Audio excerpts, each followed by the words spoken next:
بسم اللہ الرحمن الرحیم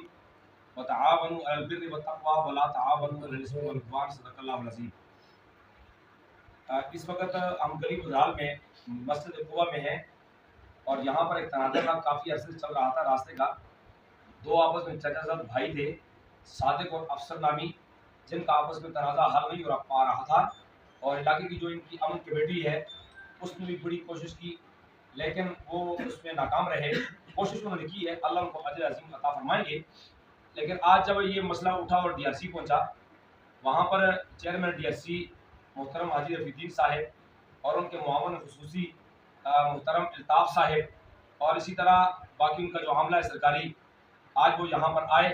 ان کی درخواست پہ عمل درآمد ہوا، فریقین دونوں سامنے بیٹھے، دونوں نے اپنے اختیارات دیے، جس کے بعد کمیٹی نے بہت زیادہ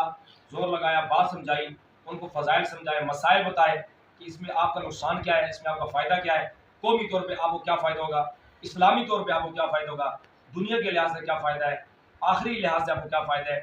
تو بڑی تگ کے بعد آخر کار یہ بات طے پائی کہ جو فریقین تھے تینوں، ان تینوں نے اپنے اپنے حصے کی زمین کو فی سبیل اللہ راستہ چھوڑا، تاکہ اس سے ہماری نسلوں میں امن قائم و دائم رہے گا، ہماری نسلیں اس میں امن میں رہیں گی۔ پھر آگے چل کر کے بھائی افسر صاحب نے اپنے بھائی صادق کو یہ بتایا کہ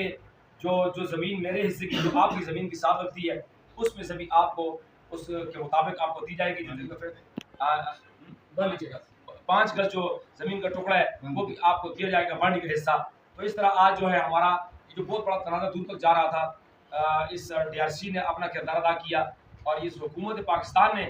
یہ جو ادارہ بنایا ہوا ہے، اس ادارے کا فائدہ یہ ہے کہ آپ عدالت میں جاتے ہیں تو اپنا وقت ضائع کرتے ہیں اور اس کے ساتھ آپ وکیل کھڑا کرتے ہیں، اور وکیل اپنی منمانی آپ کو فیسیں آپ سے لیتا ہے، جس کی وجہ سے آپ کو بہت تکلیف ہوتی ہے۔ یہ ایک نجی ادارہ ہے، اس ادارے کا فائدہ یہ ہوتا ہے کہ فریقین کے درمیان میں صلح صفائی ہو جاتی ہے اور امن کے ساتھ یہ معاملہ حل ہو جاتا ہے۔ اللہ تعالیٰ کا ہم شکر ادا کرتے ہیں کہ آج اللہ تعالیٰ نے ہمارے ہاتھوں سے یہ دو گروہ کو آپس میں، دو بھائیوں کو آپس میں آج ان کو صلح نصیب ہوئی اور آپ ایک جگہ پر بیٹھے۔ اللہ تعالیٰ اسی طرح ہم سب کو آگے بڑھ کر کے اللہ کی رضا کے لیے، محمد مصطفیٰ صلی اللہ علیہ وسلم کی شفاعت کے لیے ہمیں اچھے کام کرنے کی توفیق نصیب فرمائے، اور ہم سب کو ان اچھے کاموں کے لیے آگے بڑھنے کی توفیق نصیب فرمائے۔ وما علینا الا البلاغ۔ سب کا بہت بہت شکریہ۔